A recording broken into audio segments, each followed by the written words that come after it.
American football in Finland.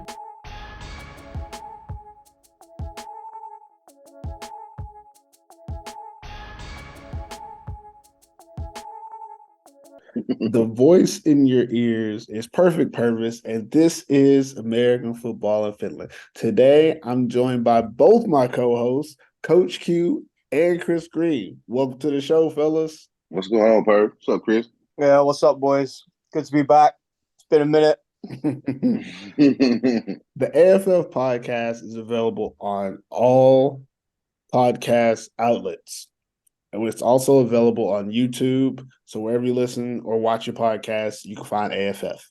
Wherever you listen, be sure to rate us. Anything less than 5 stars will tell us that you are a hater. It's first down. We get a chance to start fresh and discuss whatever is on our minds. Q, we'll start with you. What's going on with you, man? Nothing, man. I'm ready to get into the show, man. I'm pretty sure Chris got something going on. I don't have anything today, fellas. What about you, Chris? Well, as you know, I'm still playing my team. We are now 7-1 with 2 games remaining. We need to win next week to go to the ship. And your boy Spencer Cutland had to come in and play QB for us for at least 2.25 quarters, and he's out there throwing passes to me. So, you know. Dimes. He was throwing dimes. We know Spency was throwing dimes. For me, just want to give a shout out to Porvoo, the city, because Sunday I went to the game. Somehow I actually ended up at a game instead of watching from home. And the city of Porvoo, like the game, the fans, everything was top notch. Loved it. They have some real like football fans out there. Like there was people that were there just to, do something. There were people there that was hardcore into the game. There were people there that didn't know why they were there. They had everything. And then afterwards, I got to see a little bit of Porvoo towards the evening time. And, it's a beautiful city. So shout out to Porvoo. Great city, great football organization town. I'll be back one day. I don't know how soon, but one day. Do you love football? Do you enjoy the AFF podcast? Well, we need your help to keep this party going. If you think you can be an asset to our team, please contact us immediately about joining the AFF squad. Email all inquiries to AmericanFootballInFinland@gmail.com or send us a DM on Instagram. The players of the week have been announced on our social media channels earlier in the week, but of course, we got to explain our picks in depth outside of the stats. First up, let's talk about Offensive Player of the Week, Vincent McDonald, wide receiver from Kuopio Steelers. His stats were 5 receptions, 127 yards, 3 touchdowns, with 214 all-purpose yards. Q, what were your thoughts on him this week? I think he played a critical part in them winning this game because UNC on offense wouldn't go away.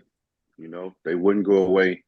And I think his 3 touchdowns actually played a major role in them keeping a somewhat of a momentum going. But he had a big monster game. They left him one-on-one a lot. Put him in some great matchup situations, and he took advantage of it. And being that Reasonover got hurt, I think they needed that to keep extending the lead. UNC couldn't just take over the game because of him.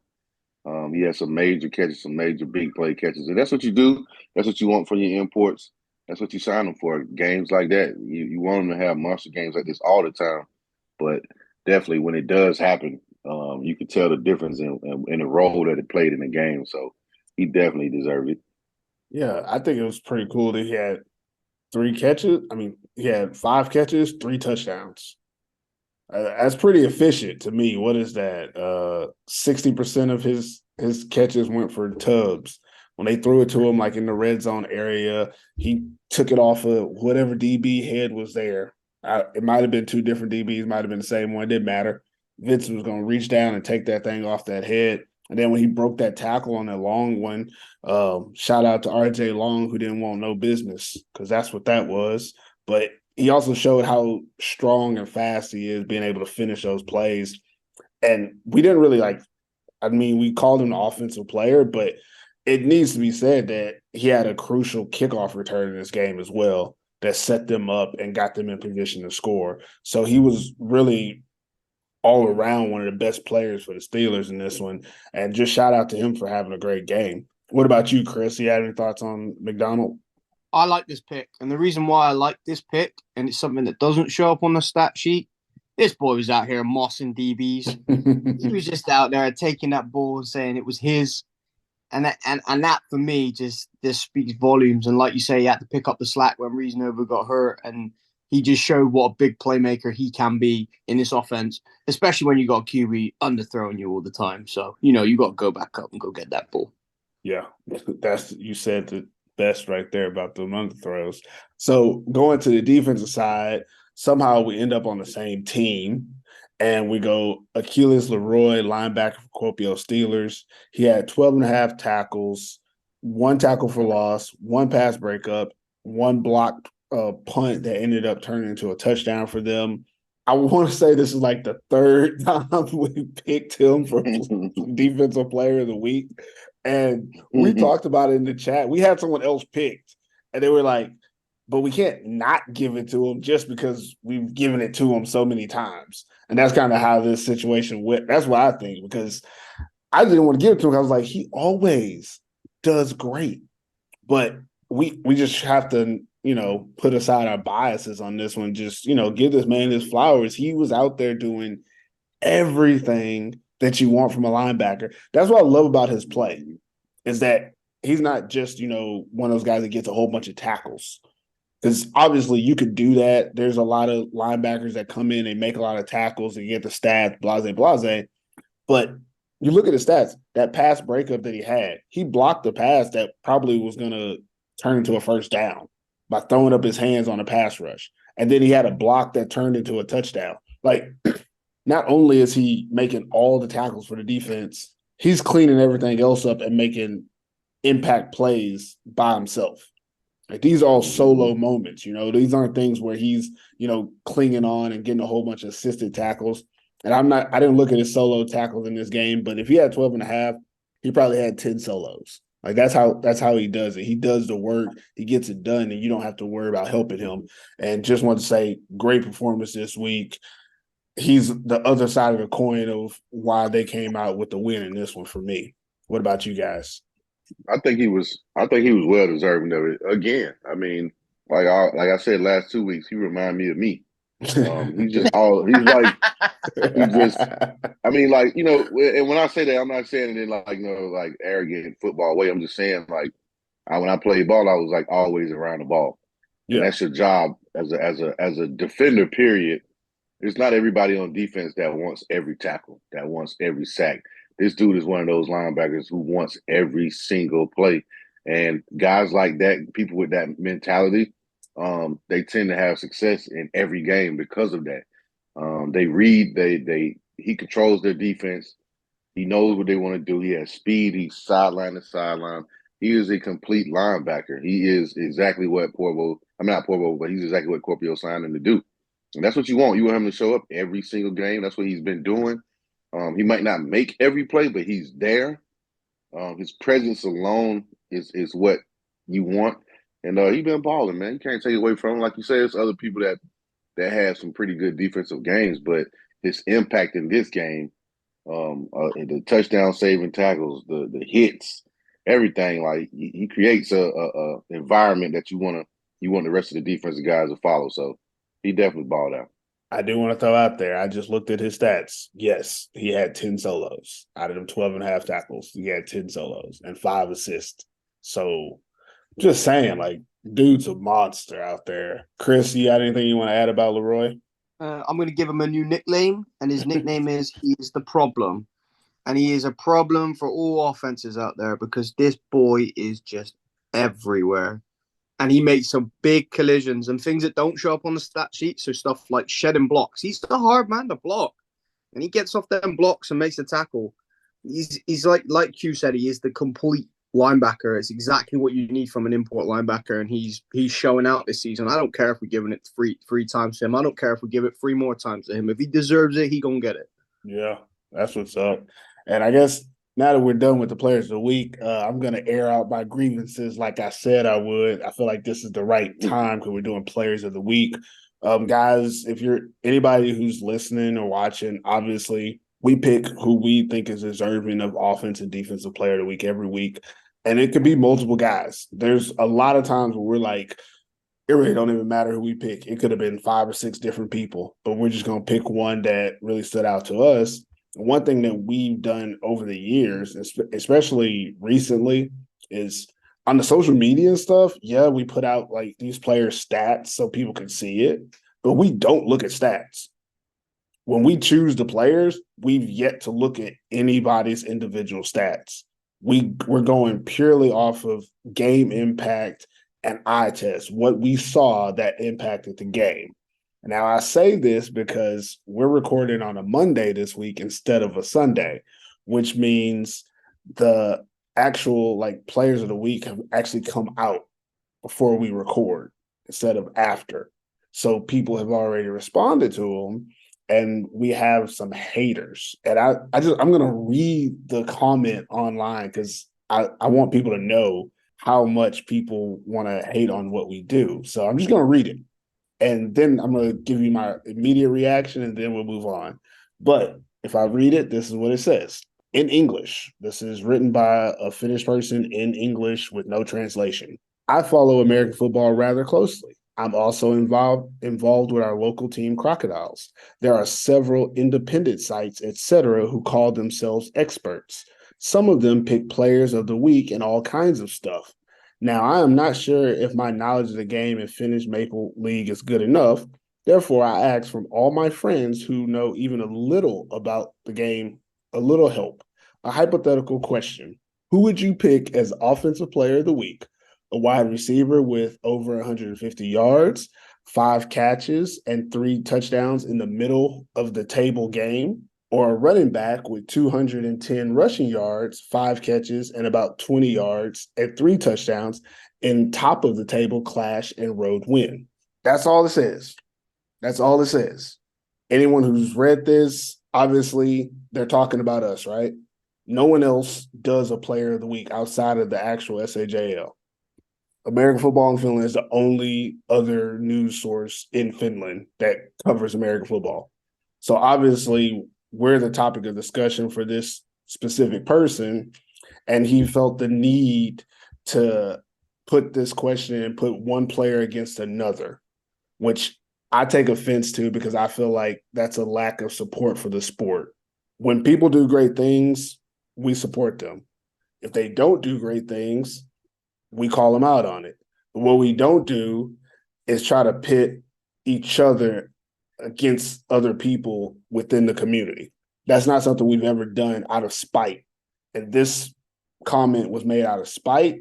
It was made on like Facebook, I think, not even like an Instagram. They didn't tag us or anything, which shows a cowardice that only a certain type of person would have. And I would just like to let that person know if they're listening. They probably don't even listen. That makes more sense. But if they are listening, you can get at me anytime. I know this person personally. They know me. I mean, everyone knows I live in Lahti. You can find me in certain cities. You really got a problem, bring it to me. But we don't need all this passive-aggressive online. And this would actually fall under the terms of bullying that some people would say, right? Which is, a no-no in 2023. But I won't go there with it. And I'll just leave it at that everything we do with full transparency. And we would love to get the same from anyone else involved in the sport. If you dislike something we write or wrote or say, tag us, start a conversation. We have no problem with that. A lot of people talk to us, air their grievances. We usually find common ground. Can't find common ground if you're just, throwing us under the bus by yourself and ignoring us while we are the ones that you're specifically talking about. So that's all I got, and then we'll move on.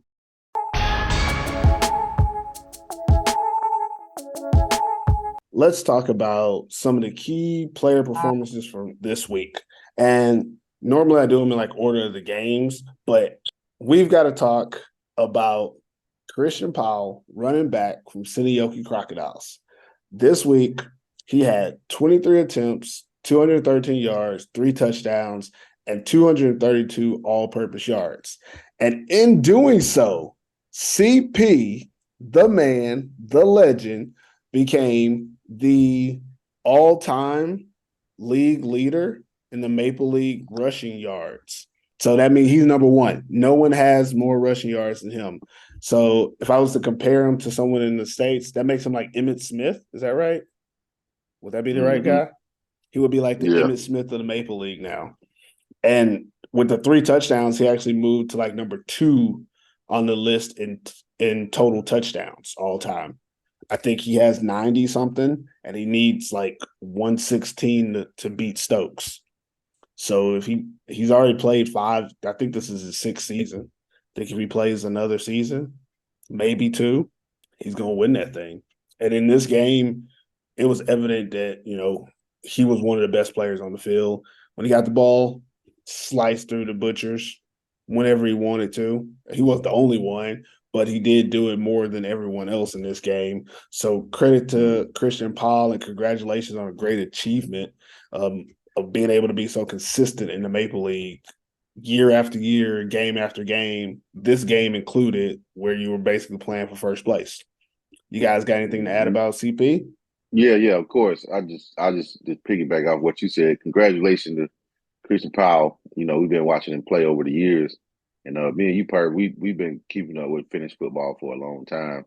And I can say, honestly, since I've been a part of American football in Finland, not the show, but just in Finland, period, I've seen a lot of running backs play in this league.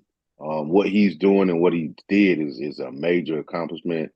I think people should really, really take this moment in and understand that, like, from years from now, it's hard to do what he's doing. It's hard to stay healthy, to get your body right enough to be that productive to where you can consistently average certain rushing yards per season, per year.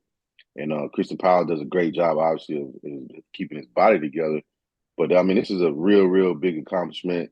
All-time leading rusher. Like we was talking about in the chat, I think I'm saying this now, not just to bring it up because we're talking about it, but that's major what he's doing. The touchdowns, obviously, he'll probably get that if he keeps playing. I would like to see him beat the single season rushing record, but that's kind of hard because they throw the ball, Yeah. But for what he's done, what he's doing, Christian Powell, we appreciate you, man. I know you could have ran to any other league that you probably wanted to, but you stayed here. You submitted your name in the history books forever in Finland, and nobody ever be able to, take that away from him. So congratulations, Christian Powell. What about you, Chris? Anything to say to that, Yeah. man? Yeah, again, just CP15. He's been doing it for a while. He is legitimately one of, if not the best running back to have graced Finland. He's in that conversation. He's in that top 3, top 5 conversation of all-time running backs that have played in Finland. And he deserves this accolade. This man works hard. He stayed in Seinäjoki. It's his 6th season. Like, he deserves it. We just got to give him his flowers. And in Powell we trust, baby. In Powell we trust. And just last thing I'll say is I spent a little time with him after the game. He didn't even look tired. Like he had 20 carries, 200 yards. And he's a physical back, so there was contact, and he just looked fine. Just walking around, just happy as could be. Like, it's just astonishing to me because I feel like he could probably still play another 4 or 5 years. Easily, actually. And that's a lot to say at the running back position. I feel like, receivers, quarterbacks, DBs, places where you don't necessarily get contact every play, it's easier to have that longevity. But when you play running back, and he's been the central force of their offense for 5 years playing running back, you can't say that about anybody in any football league. Like, that doesn't happen. You can't play running back for half a decade, be the guy that needs 20 carries a game, and be that productive. And that's what he's done. He's been productive, consistent for half a decade. It just sounds like a lot when I say it. Damn, that's a lot. But moving on, getting back to key performers. First, next guy I got up is RJ Long, wide receiver from UNC Crusaders. He had 8 receptions, 151 yards, 1 touchdown, 243 all-purpose yards. In this game, they were trying to feed RJ everything. I know he only had 8 receptions, but I feel like they threw it to him like 30 times. Like Yadell was throwing it to number 3 all game, and he was doing his thing. And again, he makes that case for one of the best receivers in the league. I know that's the name that comes up every time I say someone else to Coach Q. That's the guy he's thinking of, is RJ Long. In this game, he actually looked the part, like stats and game wise. He was unstoppable in this game. Just, Crusaders aren't going to win games just because. My boy, man, he gonna show up when he show out. You know what I'm saying? He can do it. He's doing all he can to help, try to get them W's over at UNC. Anything that RJ does is not surprising to me. He's still one of the top players, I believe, in the Maple League, and he shows it. He doesn't get to show it every game, but obviously going both ways, that's a lot. But even going both ways and still having some production on offense and still being able to put them in a position to help them win is still big, though. So shout out to RJ. God, he does play both ways. I'm going to move on to the next person I got on here. Yanni Lindquist, defensive lineman from Kuopio Steelers, big number 82 now. Used to be number 99 back in the day. I don't know why he changed number. You're not playing tight end, Yanni. You know that. But he had 5 tackles, 3 tackles for loss, 1.5 sack. What was interesting about Yanni that stood out in this game was he was in the backfield every play. Every play. He dominated the offensive line for the Crusaders. He had no problem getting through them all game, and he effectively affected what the Crusaders did with the ball. Riley Odell and Seth Rowland were never comfortable in that backfield because Yanni Lindquist kept that pressure up the whole game. I really think if he was, playing against lesser individuals at those positions, he would have had more sacks and more tackles for loss in this game. I think he probably would have had close to the, 10 tackles, 5 tackles for loss, and like 3 sacks. But again, you're playing against a certain individual. There's nothing you could do. But he did have a certain amount of pressure that kept those guys uncomfortable. And that's really what kept them holding UNC's offense to, a couple of good plays here, a couple of good plays there, instead of a consistent stream of them doing what they want. And that's just hats go off to Yanni for a really good game this week. I'm going to go to my next guy. Here's a sleeper. This is a sleeper pick. I don't think anybody else would have picked him as a key performer this week, but I'm going with Demetrius Sinodinos, quarterback for the Helsinki Roosters. My guy. No, I'm not going to call him my guy. The quarterback, sorry. The quarterback. One game, you can't become my guy. You got to do more than that. He was 14 for 21. That's 67%, 241 yards, 3 touchdowns, added 33 rush yards, and that's including he had sack yardage, so he probably had closer to 50 yards rushing and a touchdown. He accounted for 4 touchdowns in this game. He threw for almost 70%. He was lights out all game. He used his arm and his leg. He made all the plays that you want a quarterback to play. He played a great game, didn't turn over the ball. That's what you want from a quarterback. And I know we're setting the bar kind of low in the Maple League this year, but no matter where you put that performance, it would never be that was a good game. He played really good, and his team needed that from him. And that's how they were able to get the win this week, is they leaned a little bit on their quarterback, and he was able to carry them probably for the first time this season. And I just wanted to, acknowledge that Demetrius, he had a good game out there. You guys want to add anything about this one? Yeah, I got one thing. We gave him a hard time, I think, especially me, gave him a hard time at the start of the season because he didn't have a great start early on. But I feel like he has progressed and got better as the season's gone on. And like you say, this is the game he needed to put his team on his back, and he did that. And he was just very efficient, and that's what you want from your quarterback. You want efficiency. You want him making the right reads, throwing the right balls. I feel like he's got a good connection with Kittner, although Kittner was kind of shut out by Alpha this game. But he had other guys that he could throw to, and he just used his efficiency well. So yeah, hats off. And that leads me to the next guy on my list, Alpha Jallo, defensive back for the Wausau Royals. He's making the list as a defensive back. He had 7 tackles, 2 pass breakups, and similar to what I used a couple weeks ago with one of the guys is what he did was he held Kittner to 4 receptions for 38 yards. He followed Kittner all game. He followed Kittner all game and held that guy to not having a normal Danny Kittner game. And what he really did was he changed the way the Roosters offense behaved. Because if you watch this game, they had Kittner at running back. Like, that's how they were trying to get him the ball. They moved him from inside to outside, put him at running back, and wherever he went, Alpha was there.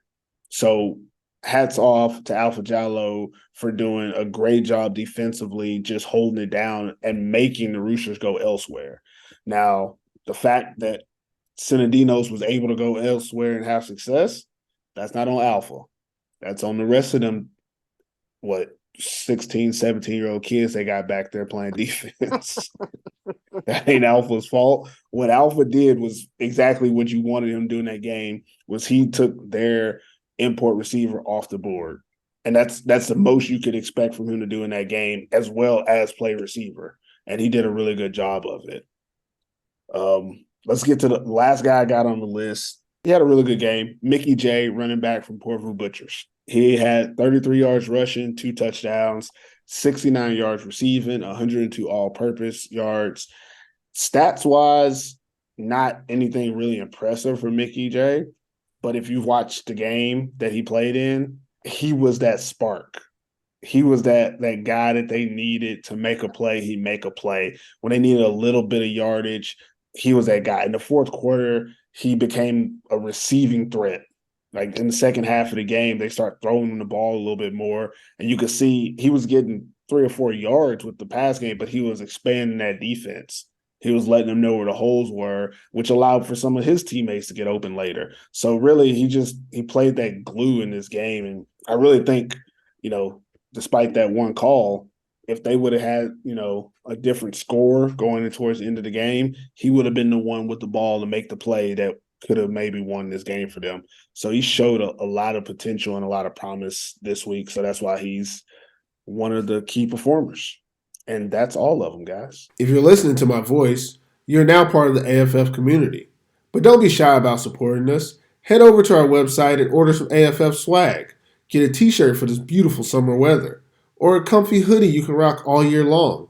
And if you really want the drip, scoop up one of our limited edition snapback caps. Everything you need to represent the AFF community can be found on our website at AmericanFootballInFinland.com/merch. We all know the results of last weekend's games. And if you don't know the results, you can follow us on Instagram and you'll see that we put up the scores for every weekend's Maple League game. So you just go to American Football in Finland on Instagram and find out who won, who lost by the score. But on this show, we like to talk about who actually won and who lost the game. So we'll start with the first game of the weekend, Helsinki Roosters versus the Wausau Royals. Q, who won it, who lost it? Helsinki Roosters won the game, did everything they needed to do to win the game. I think the Royals are still tired, still a little battered, injured from the gauntlet of games they've been playing. And the Roosters looked a lot better in some aspects of it. Passing game wasn't a big plays all the time, but they did have I remember saying his name. You said it, Pervis. I'm 89. Kayanda. William Kayanda. Kayanda, yeah. So he showed up yeah. big. It was his week. He showed up big with a few big catches. And Roosters defense played pretty good. They was able to hold the Royals from big plays, and it was a must-win game for the Roosters. So I'll say they won the game. Definitely, they just were the better team against the Royals. What about you, Chris? What were your thoughts on it? I agree. I think they had a good game plan. they couldn't go to Kittner, like you say. They were moving around trying to get the ball, but then when that wasn't working, they went elsewhere. QB play was efficient. I thought the defense played well. They did what they needed to do to restrict the Royals from scoring a lot. I think the Royals have digressed a little bit. Regressed a little bit is the word I'm looking for, because they're not the team that I thought they would be this season. I thought they would be more consistent and a better outfit, but it seems like experience is killing them. You know what I like about what you said? Like, it seems like they regressed, and I think, and I'm not trying to be combative, but I think more than they've regressed, everyone else has progressed. Everyone else is getting better, and the Royals are as good as they were, in week 4. Like where we had them saying, oh, they could be something, but they haven't reached that potential. They haven't gotten better. While they're, go ahead. Even I agree with you. Even the Wolverines, they've got so much better since the start of the season. Okay, yeah, they were without a win, but they've got so much better. And like you say, every team has got better, but the Royals just don't seem to be there. It's really weird. This is how I know the Royals aren't getting better and other teams are. The Roosters made a big move to go get the Swedish cornerback, right? He didn't even play. Into the fourth quarter.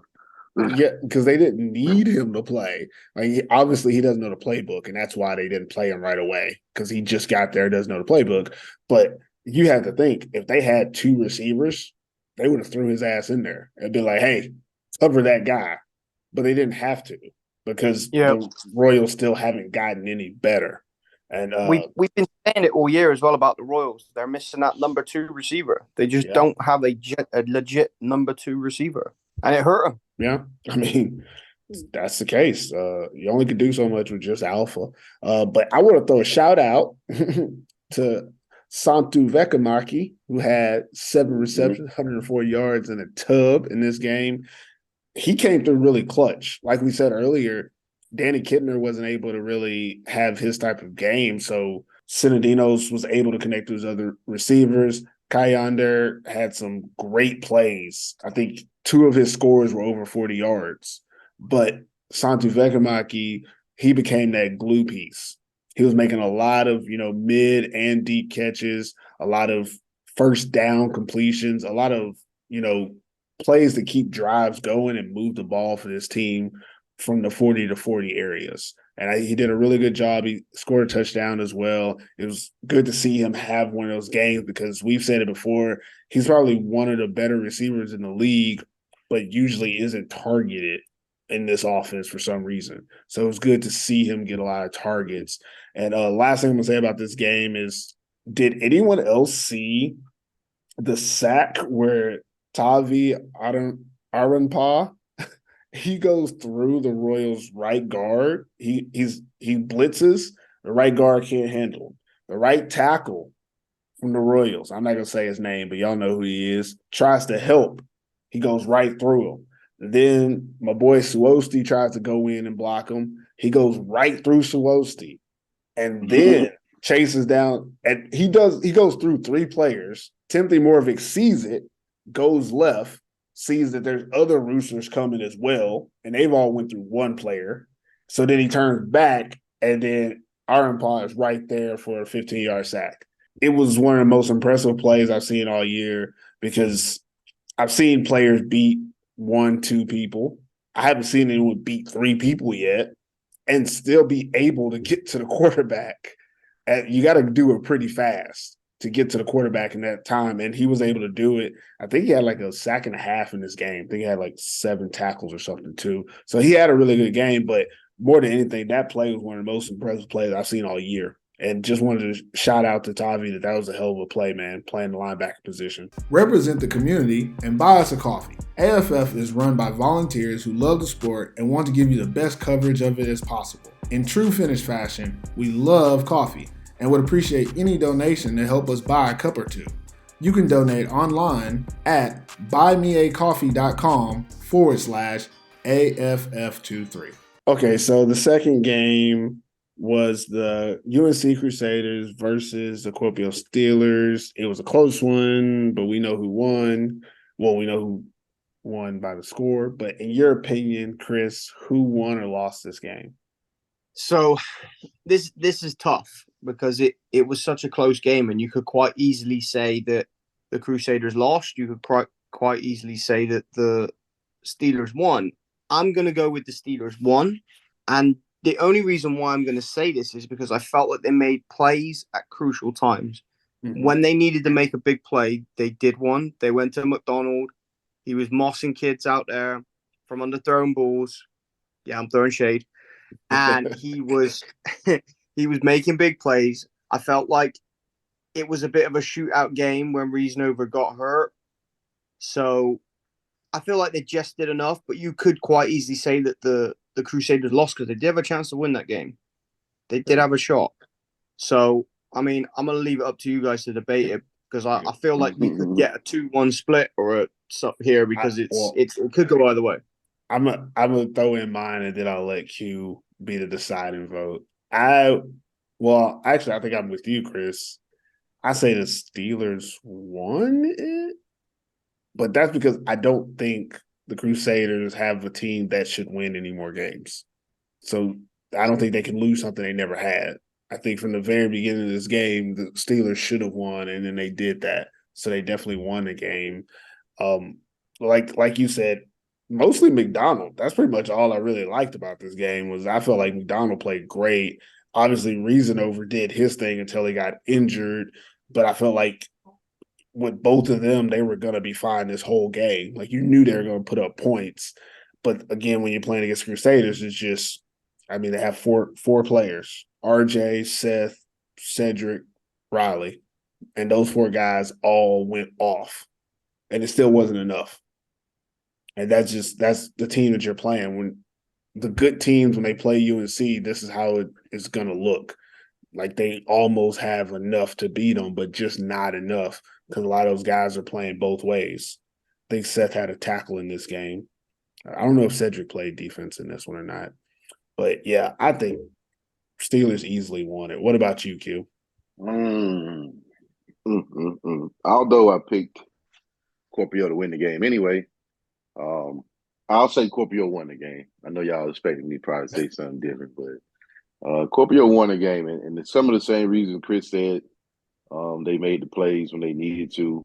Obviously, UNC had control of the game at one point. I think they were up 28-21 on a Yadiel touchdown. They did have the game in the grass. I think they had more momentum than Kuopio at a point, but then McDonald would always somehow make this big play, and then they're right back down again. So it was definitely a good game, great game to watch. I think UNC, I don't agree with you saying UNC is not going to win anymore, like shouldn't win any more games with who they got, because they're showing that they can be in any game against anybody. I think they could be in any game. It's just the depth and the loss of your best safety and best corner in 1 week. But think of it like this.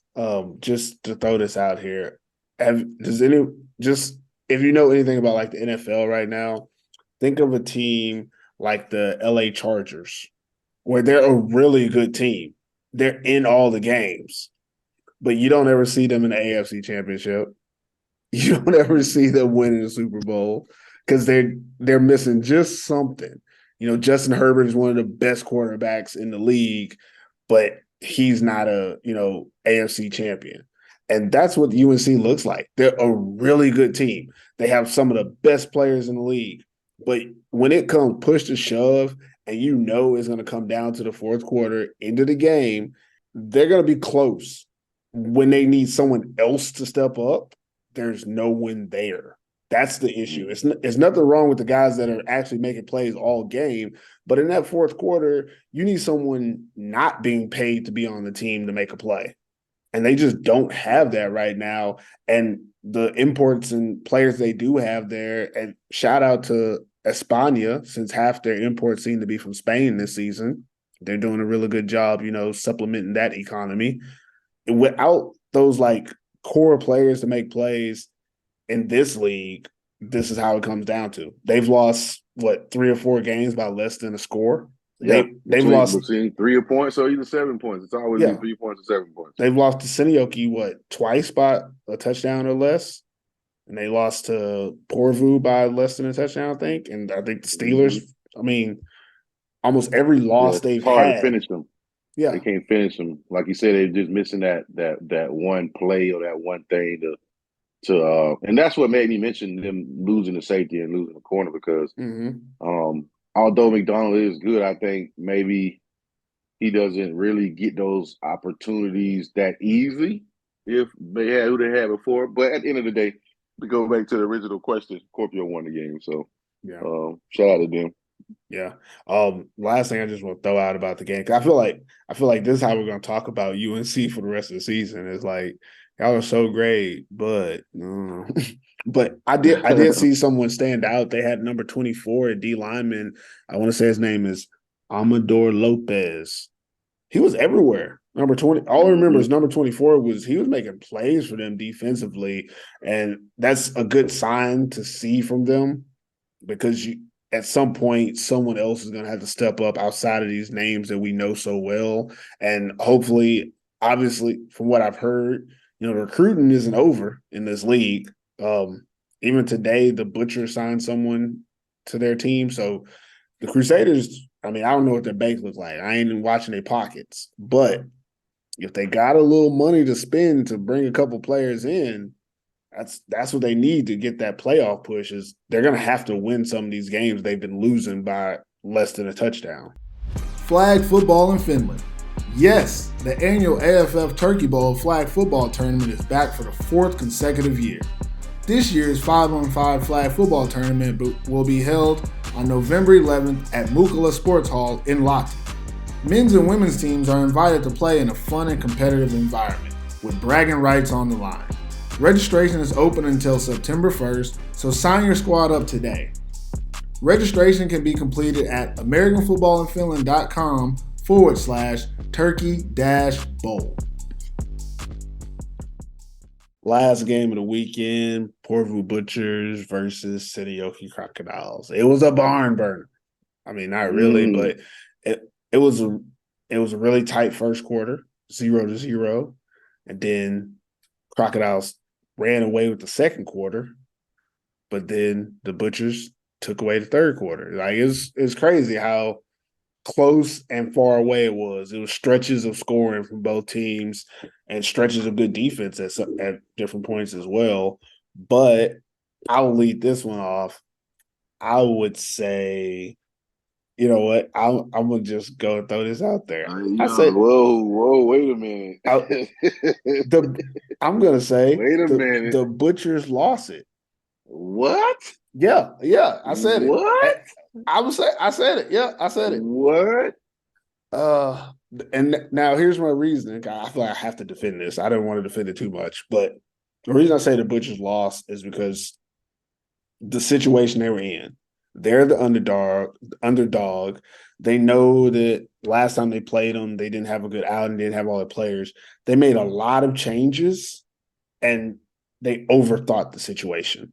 When oh, he's gonna go left, so I'm gonna go right, but he might know that I know he's gonna go left, so I'm gonna go right. So now I'm gonna go left, but then he might think I think that too, so now I'm gonna go right. That's what it looked like.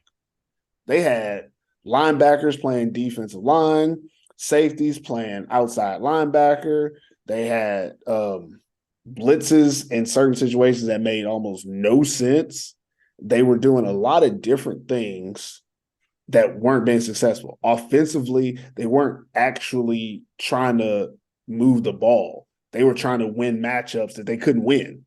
They didn't have the advantage, and they were just forcing the ball into certain situations, and it just looked like they weren't prepared. And then when they came around the second half, they went back to doing what they normally could do, and they started having success, but it was too late. As most teams have found out playing against the Crocodiles, once they get a lead, they're not going to just let you back in the game.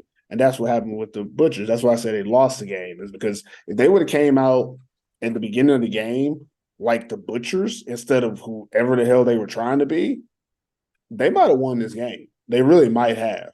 I still think they would have gave up 28 to 35 points, but they probably would have scored the same amount as well. But again, that's where I'm at with it. So what about you, Q? Who do you think won or lost it? I'm going to say the Crocs won the game, and the reason I'm going to say this is not just to the fact that they're the top team, but I don't think this game goes the way it goes. I think it should have been worse. I think it should have been a blowout from watching the game. It should have actually been a blowout. I think it should have been a blowout. And not saying that Porvo didn't show up to play, but the first half they didn't. Yeah. First half was nasty, was offensively, they couldn't do anything.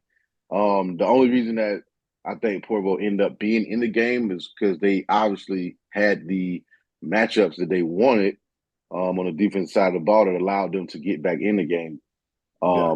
The Crocs defensive coordinator, I don't know what he was thinking. You're up 2 touchdowns. There's no need for it to go man. There's no need to do double linebacker blitzes when you have a good D line. Let your D line rush. Let your them D work. line rush and let them work. What's the point of sending 6 men when you don't have to? You're up 2 touchdowns. What's the point of it? It's like you when you get to that point where you feel like, all right, let's get fancy for what? You didn't have to. The offense wasn't moving. It wasn't doing anything really. And then you start going, man. And obviously your receivers are probably going to win those battles anyway. They still have the best receivers in the league. So yeah, still have the best receivers. So you can't put your defensive backs in a position to where they have to run all the way across the field to cover post against Miko Sepinen, against Natanen, against Errol. Like these are just stuff. These are chances you can't make because for one, they're a young team. They are young players. If they get the momentum at home, they're going to get back in the game, and that's exactly what happened. The Crocs let them back in the game. Defensively, they let them back in the game. Now, offensively, I don't expect Whitehead to go out there in the second half and throw 3 or 4 touchdowns against them. I didn't expect that, but I did expect the Crocs defense to be firm and steady and not let them get as many big plays in the second half. But defensively, they got put in some bad calls. You got Mickey, who started hurting you on the passing game out of the backfield. You got, and I'm like watching the defensive side. I'm watching the linebackers or dropping in a curl and just covering grass. These are adjustments that you make as a defense coordinator. You say, hey, now that they have to score points, they're going to throw the ball. Obviously, on first down, second down, they're going to throw the ball. If Mickey J comes out of the backfield, go straight to him. Yeah. If they haven't thrown a curl all game, I didn't see them throw a What's curl a all curl? game. So they run post and verts. Yeah, like what are you even dropping to a curl for? If they don't even run curls. So that's why I say the Crocs still won the game though because they did enough, and they got a sweet call. The refs was on their side. I mean, they won the game to me in my eyes. I think they still were the better team. Yeah. I just think they got put in some bad predicaments towards the end of the game. What about you, Chris? Win or loss? Just clipping on to the end of what Q just said, I'm going to say the referees lost the game for the Butchers on that blown call. Jeez, how you get that wrong? Like, I don't think they got it wrong, though. Like, they didn't get it wrong. There was no one there. There was no referee there who was supposed to make the call. Yeah, bad. But here's my real answer, though. I'm going to say the Crocodiles won. Yeah. And the reason being, they executed their game plan. Like Q said, the Butchers' offense were really null and void in the first half, kind of. They weren't really showing up. Okay, they hit some nice post routes towards the end of the game and some deep crossers and stuff. But like you said, the Crocodiles almost lost that game because they went too exotic and they didn't need to go to man and they changed their game plan. But they did enough. They won the game. They executed well. You know, CP15 in power we trust. When he gets over 200 yards, you're winning the game. Like, you ain't losing. So, yeah, the Crocodiles won for me. Yeah, just last thing I want to say on this is, at halftime, I went and got me a Butcher's hat, and I put that hat on because it was 21-0. And, it was starting to look like a blowout. And with that hat on, the Butchers came out and scored 21 points and only gave up 7. So if anyone is doing the math, if I had wore my hat the whole game, Butchers probably would have won. That's why I said that's the real reason why they lost. Is I'll take the blame for this one, Porvu. You waited too late. I'll take the blame. I put the hat on too late, and that's how it happens. And anyone out there who, talking to other teams now, UNC, I do not have a UNC hat. That might be the reason why they're not winning these games. Somebody needs to give me one. I can't go to Loya. That's not ever going to happen. So if anybody wants to, swing by Lahti or, I might be in Helsinki at some time, but, maybe a UNC hat will get them a win. If you're listening to my voice, you're now part of the AFF community. But don't be shy about supporting us. Head over to our website and order some AFF swag. Get a t-shirt for this beautiful summer weather, or a comfy hoodie you can rock all year long. And if you really want the drip, scoop up one of our limited edition snapback caps. Everything you need to represent the AFF community can be found on our website at americanfootballinfinland.com/merch. All right, that's it for this episode of American Football in Finland. Hope it was worth the listen. Any last words before we get out of here, fellas? We didn't ever find out what they kicked 33 out of the Royals game for. But shout out to we do know why he got kicked out, right? You do? Oh, I didn't hear. What was the reason? He had 2 personal fouls.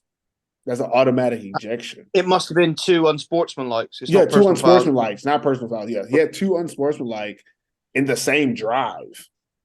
I didn't even talk about it. I wrote that in my notes. I've seen it. I've seen they posted on the Vatra League meme page, but it looked like it was like they were kind of like doing some extra chippy stuff to him. Like, yeah, they was baiting him.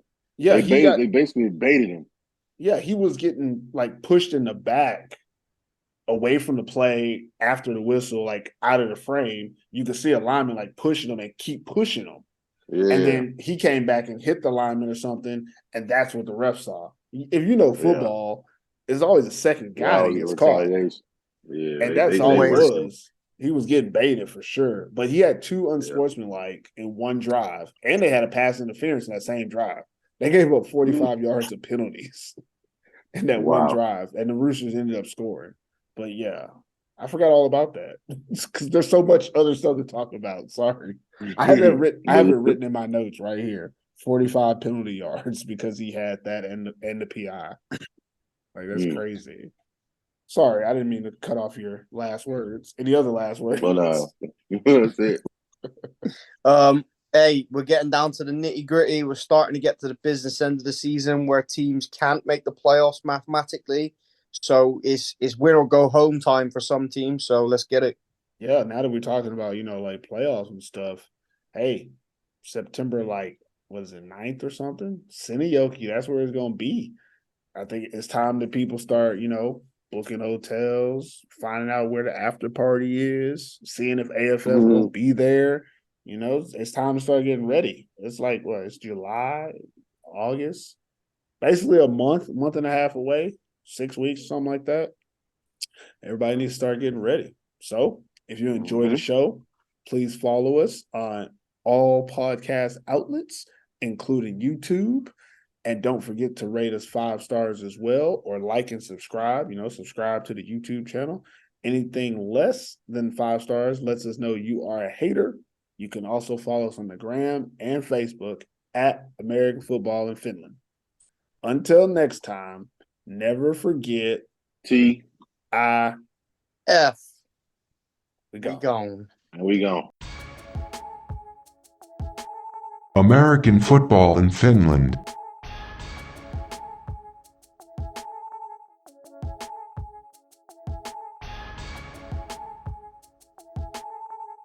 Attention business owners and entrepreneurs.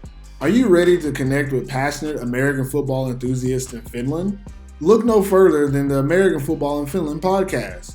With over 1,000 dedicated subscribers and an impressive 20,000 downloads, your message can reach a captive audience eager for your products or services. Take advantage of over 10,000 monthly social media impressions to boost your brand's visibility. Imagine the impact of your message resonating with this engaged community. Don't miss this incredible opportunity to increase brand awareness, drive traffic, and grow your business. Contact us today to secure your exclusive ad spot on the American Football in Finland podcast. Get ready to score big with your target audience.